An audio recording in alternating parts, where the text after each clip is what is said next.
Asante sana. Asante sana.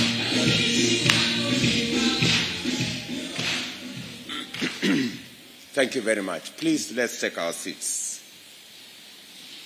Ladies and gentlemen, thank you very much for making time for us to, this evening again, share moments, historical moments of the journey to the election on 9th of August, Tuesday, next week.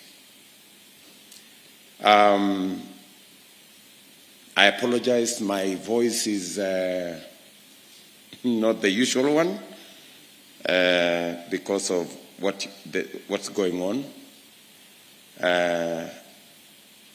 And so I very sincerely apologize if I'm not audible enough. But this evening marks another milestone. As you are aware, we will be signing this evening 48 covenants with 47 counties and our 48th county, which is the diaspora of Kenya, people living outside our great country. 2 years ago, we decided that we are going to have a different conversation in Kenya. We are going to have an election. The framework, the basis, is going to be different from what we've had in a long while. We've always had an election around leaders, positions to share, and power to share. In fact, many elections before this one was largely about leaders, positions to create, and power to share. We undertook to the country that we were going to have a different conversation this year, that it was going to be not about leaders, but about the people. It was not going to be about sharing power, but empowering people. And it was not going to be about creating positions, but rather creating opportunities and jobs for the millions of citizens of our country. Initially, people thought we were being academic. But today,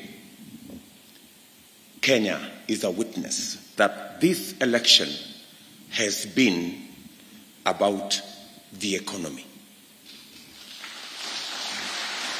It has been about the people issues.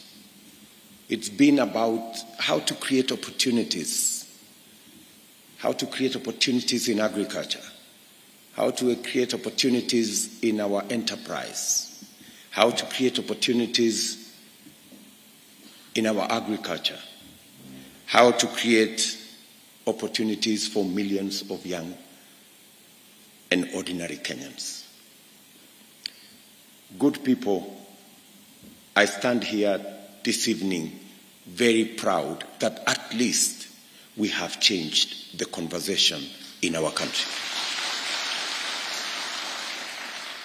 Our competitors tried to push this to be about a constitutional moment. We were given long stories about this was supposed to be a constitutional moment. They tried to tell us that they are going to bring back the BBI and everything else about changing the constitution. But I want to thank the people of Kenya that the conversation did not go that way. It didn't go to changing the constitution and creating positions and sharing power, it came the way we wanted. It is about the people, it's about the empowerment of the people, and it's about creating opportunities for millions of young Kenyans in our country. Today, this evening, we proudly say we have achieved at least one thing. We have changed the conversation, and we have made the politics of our country to be about issues, and not just issues about the people, the ordinary people, the people of Kenya. And there was this attempt by, again, our competitors to try and demean what is considered ordinary. You know, because people are not used to talking about Mama Mboga, they are used to talking about Prime Minister or something like that. So, because we are not talking about the Prime Minister, they tried to say, are you going to talk to us about Mama Mboga and Boda Boda? I am a very proud Kenyan that at the center of the economic discussion, the face of the economic discussion in Kenya today is Mama Mboga. It is not the Prime Minister, it's not the Chief Justice, it's not those lofty positions.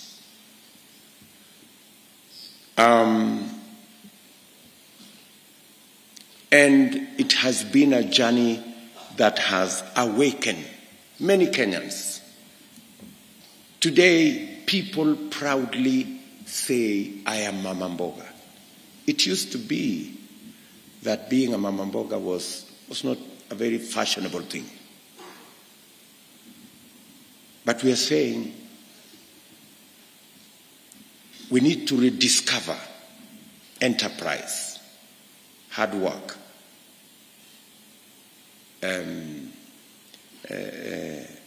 ordinary people's aspirations, and how we can nurture them and build them into dreams and actualize those dreams and make Kenya a country that every citizen can know that they could be in one place today, but there is opportunity for them to be up the ladder tomorrow. And that is why bottom-up became part of the conversation of the Republic of Kenya. So this evening, ladies and gentlemen, having succeeded to change the conversation and to mainstream issues in our discussion, I can confidently tell you our competitors are struggling. They are struggling with the issues. You know, they don't have a coherent plan. You know, apart from the handout and the mitumba, we can hardly remember much about what it is. And that is why I'm sure their candidates did not show up for the presidential debate, because they would be struggling. They would be struggling. Again, we are setting the bar higher this evening. We are going to be signing again, this is another first, that after the most extensive process,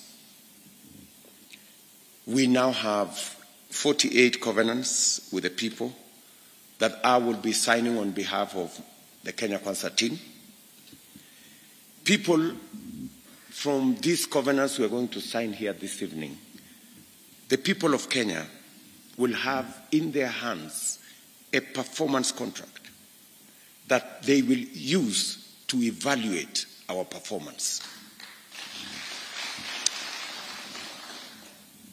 We have no choice but to perform, because people have a weapon. In 5 years, they will mark us against our performance contract. And they will have the instrument for them to use to evaluate our success or our failure. We also see this instrument we are going to be signing this evening as breathing life to the spirit of the Constitution, that the people are sovereign and that they have the power to hire and fire governments.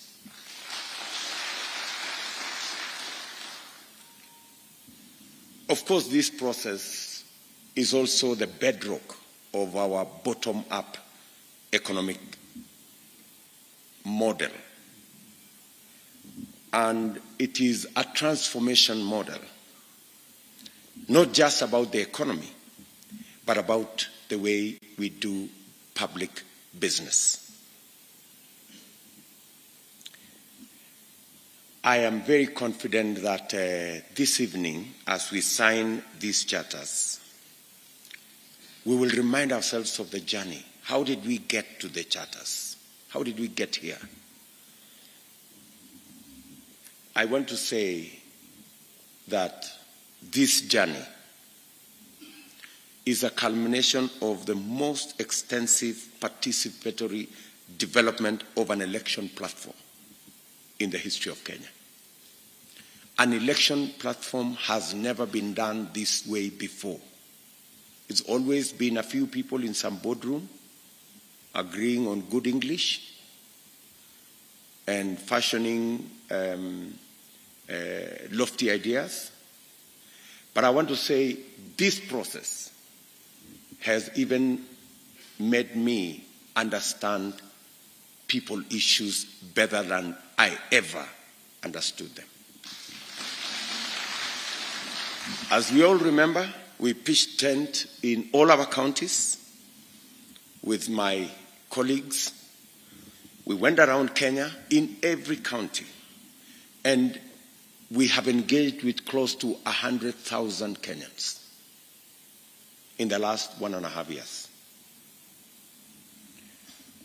We have also convened meetings with our diaspora, both virtually, and we've had a physical meeting with our brothers from the diaspora so that they too can make input into what the next administration needs to do. And our diaspora will cease just to be a cash cow, but they too will participate meaningfully in matters to do with our governance and our government. This time round, we chose to listen much more than to talk to Kenyans. We asked them how they wanted their government to empower them, what they wanted their government to do for them, ordinary, basic things.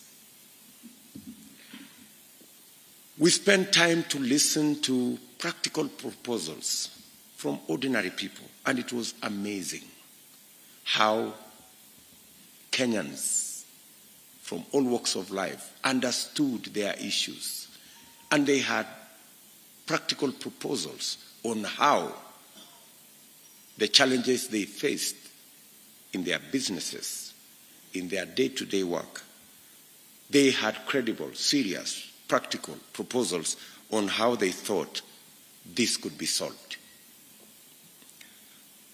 I remember very well proposals that were given to us. Market women, for example, told us that for them to do their business in the morning, they borrow 1,000 shillings from somebody at the market. In the evening, they pay back 1,100. It doesn't look too bad, you know? But if you calculate it actually means they pay 10% per day, which translates to 3,000% per year.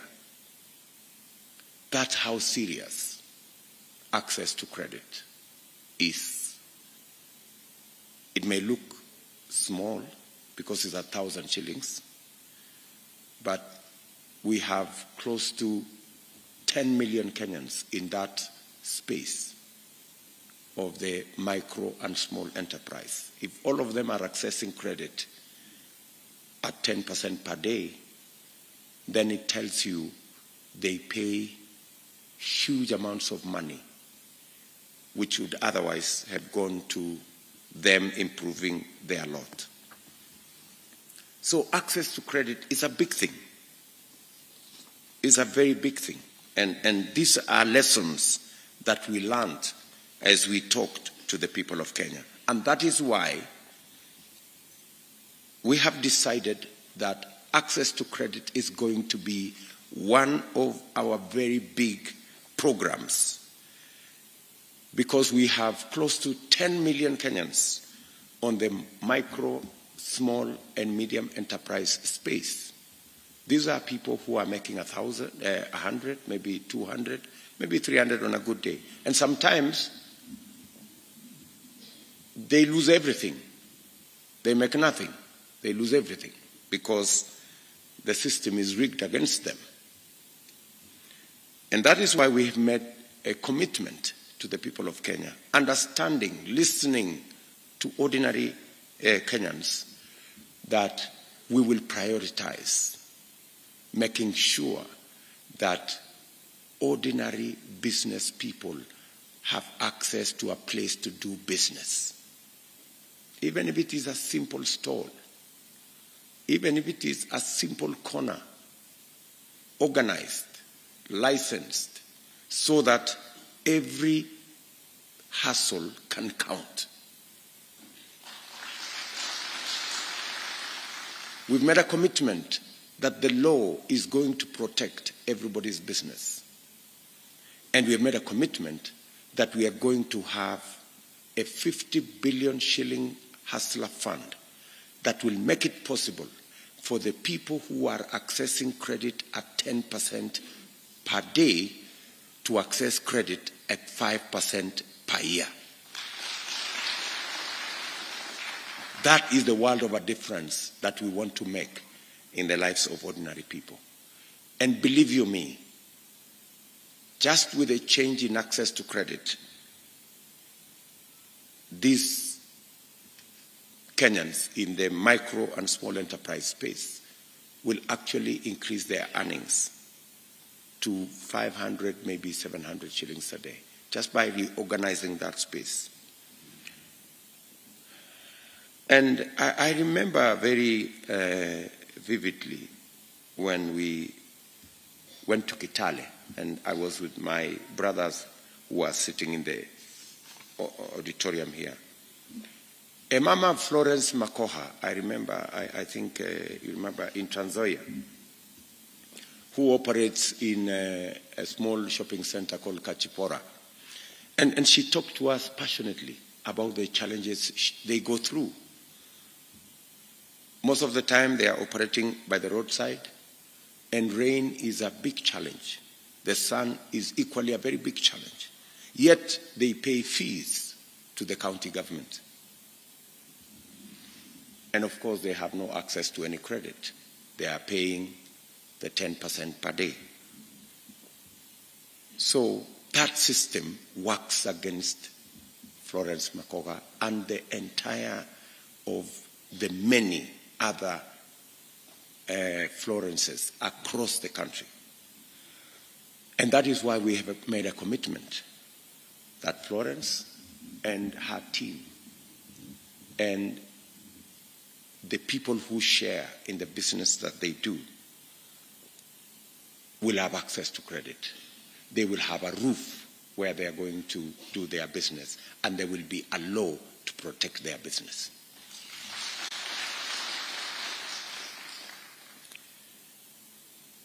I remember very well when we went to Kajiado and we had a gentleman called John Maitei. And he spoke to us about pastoralism.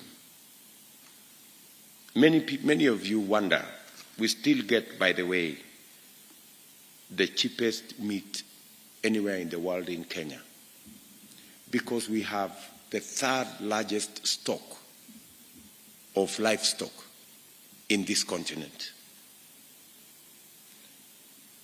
There is absolutely no reason why we shouldn't be in the league of exporters of our livestock products. There is absolutely no reason why we do not have a thriving, not just meat industry, but livestock product industry, from leather through all the leather products that we have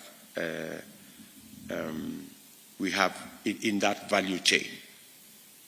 And therefore, when we spoke to Mr. Matei, of course he was concerned about the fluctuation, the drought, the access to feed, and the many challenges of water around livestock farming and pastoralism. And of course, the big elephant, that they buried their skins and hides, or they gave them to dogs to eat.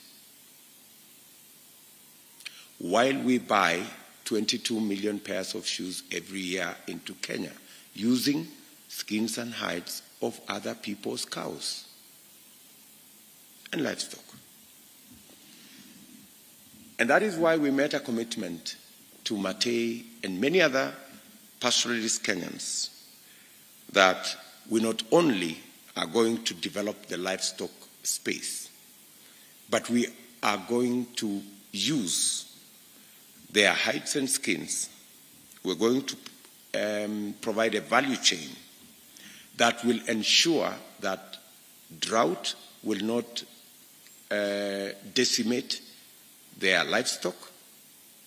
We're going to have a clearer, proper plan on making sure that there is pasture, there is water, and we are going to give them better prices for not just organize the market better, let me put it that way, organize the market better so that they have access to good market, and that we are going to develop a leather industry in Kenya. In fact, I must tell you that the reason why, the conceptual reason why the SGR ended in Naivasha is because the plan was to have two major industrial cities in Naivasha, a leather industry and a textile industry. Why?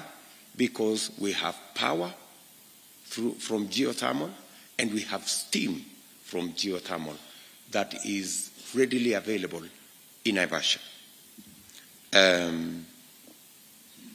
So we made that commitment because it is part of the Vision 2030 arrangement. And that is why today we have the tannery in Narok, because it was part of that ecosystem that we were trying to build. Again, I remember very well, because just allow me to give you a few examples of this journey, because it is a journey that has brought us to the ceremony we are going to have here of signing of the charters of every county. I'm just highlighting some of the people that I found very interesting when we came across.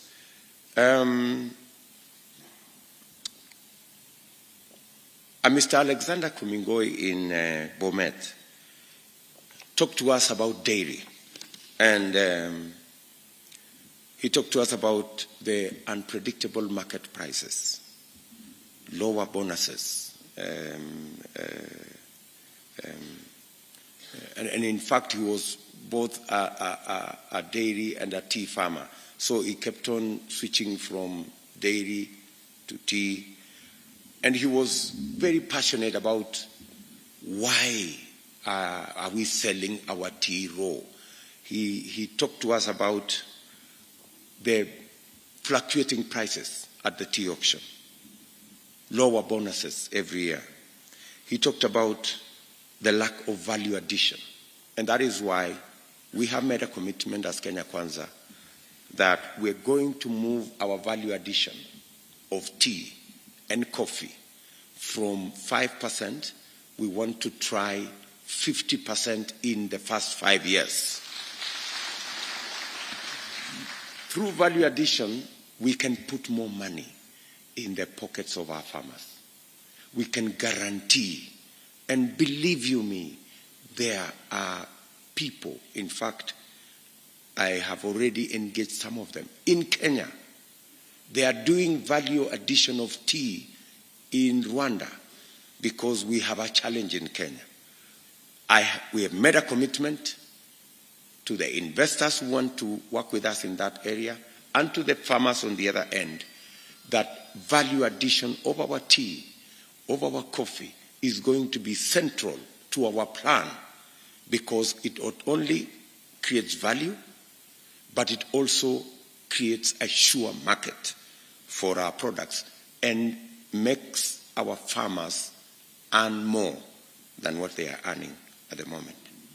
And they talked passionately about a direct market, that we should work on direct marketing to the supermarkets and to the other outlets.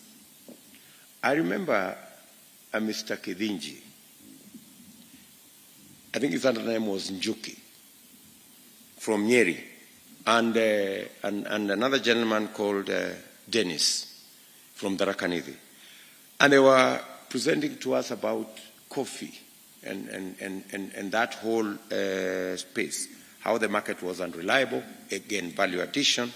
And they were discussing about modernizing the pulping equipment so that we can also begin the journey to make it much more easy for them to add value. And the indebtedness of their cooperatives and the auction again was a big issue.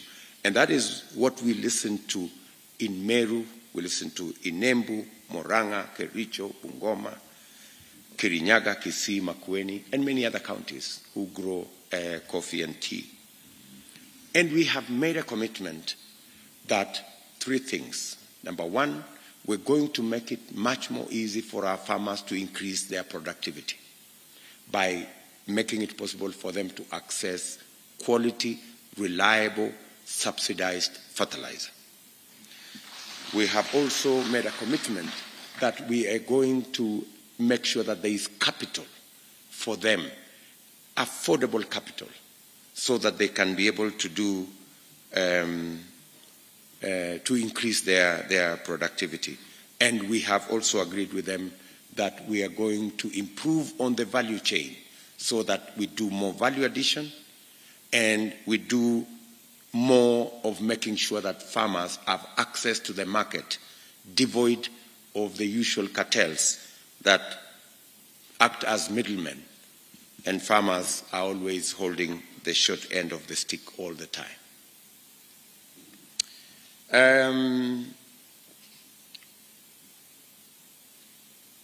Dairy farming is one of the areas that we had very long conversations about across the country. In fact, Mr. Gitonga from Embu was very passionate about extension services, and he told us it cannot be possible for you to continue without using the most modern information. And that is why when you listen to our manifesto, we made a commitment that in our turning around the productivity of our farmers, we not only created a 30 billion revolving fund, but we also put a component of 12 billion every year to be spent on extension services so that farmers are using the most modern information. Whether they are doing avocados or they are doing whatever it is they are doing, we need to equip the farmers with the most modern information, the most recent scientific information.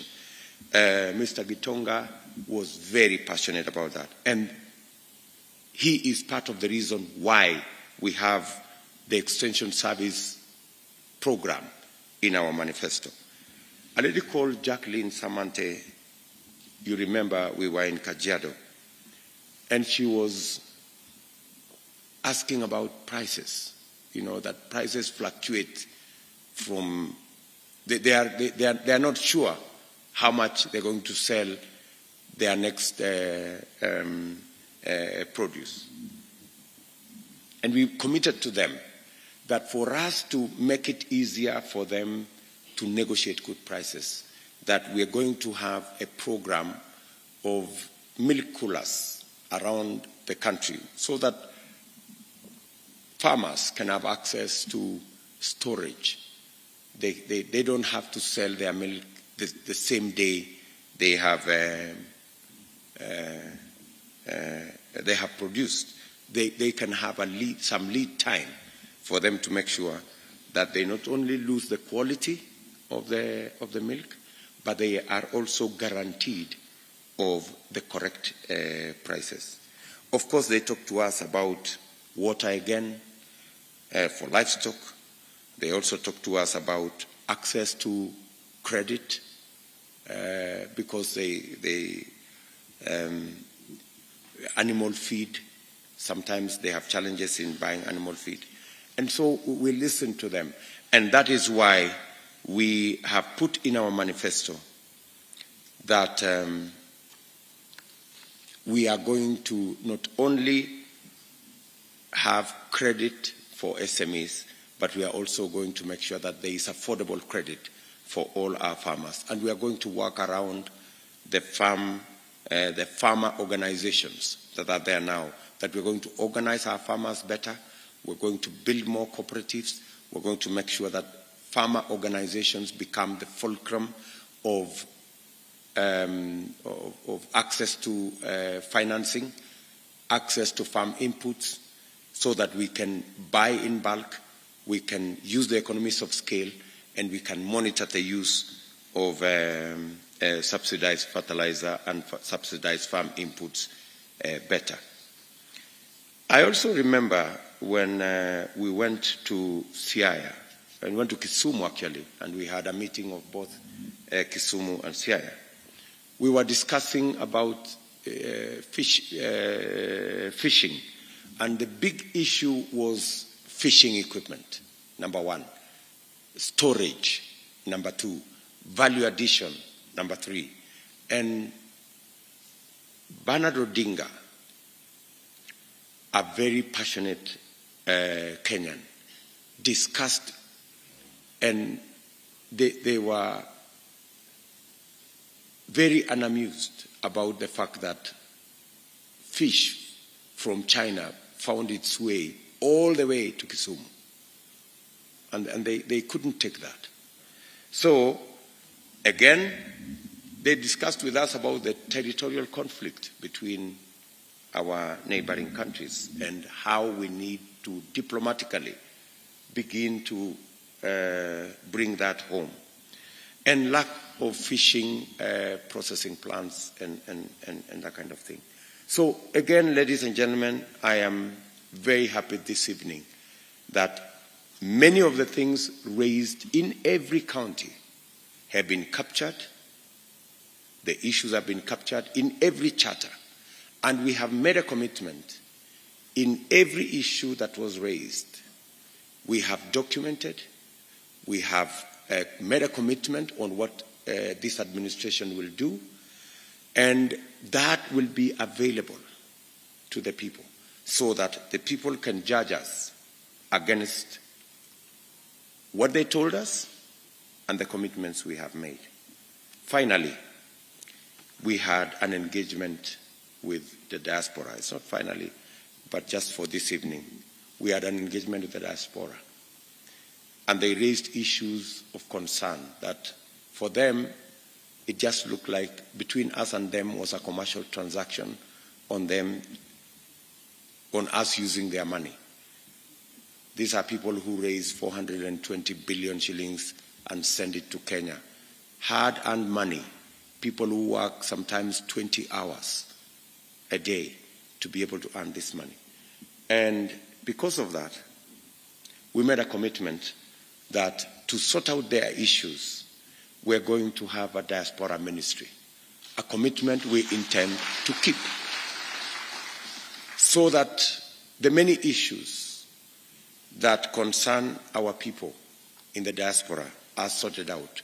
They have many challenges: papers, making sure that they are looked after, making sure that they are served, making sure that they have access. And much more importantly, we made a commitment that all Kenyans in the diaspora in the next 5 years, they will have an opportunity to vote, so that they too can make a difference and can choose the leadership they want in their country. Many other, I cannot, of course, say what close to 100,000 people shared with us this evening. But I just raised some of this issue to show you the kind of detail that is in our 48 charters that we are going to sign this evening for every county. And again, as I said, this is a first, so that the people can have a tool for them to assess our commitment and our performance. Finally, ladies and gentlemen, I want to say this job was not done by one person. I want to thank many professionals. In fact, by count, I think we had close to 260 economists, scholars, people from all different walks of life, professionals who are distinguished in their own way, who became part of this journey. And I want to say all of them, without exception, volunteered their time, and they volunteered their resources in counties, in Nairobi, and that very big team was led by our good brother, Professor David Ndii, who is in our midst, and the team around him. I don't want to mention the other people because I will not mention everybody, and then it won't look very nice. So, but they are a big team. I want to ask maybe all the professionals who made a contribution, if they are here this evening, let them stand up. All our professionals, scholars, and people who made a contribution. You can see that this is just a small fraction of the 260 men and women across Kenya who made an input in these documents we are going to sign this evening. So thank you very much, ladies and gentlemen. Asanteni sana. Before I do the signing, maybe if there is some people who want to ask some questions on the process or the content, I'll be happy to answer, or maybe I can do that after the signing. We sign first? Good.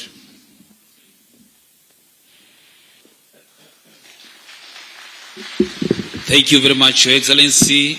A big hand of applause to His Excellency as he comes to sign. And the first team or the first county that His Excellency is going to sign with, the witnesses is going, the county is going to be Bungoma, and the witnesses are Sophie Waliaula and Dan Nabuka. Sophie Waliaula and Dan Nabuka, kindly join His Excellency and see him signing.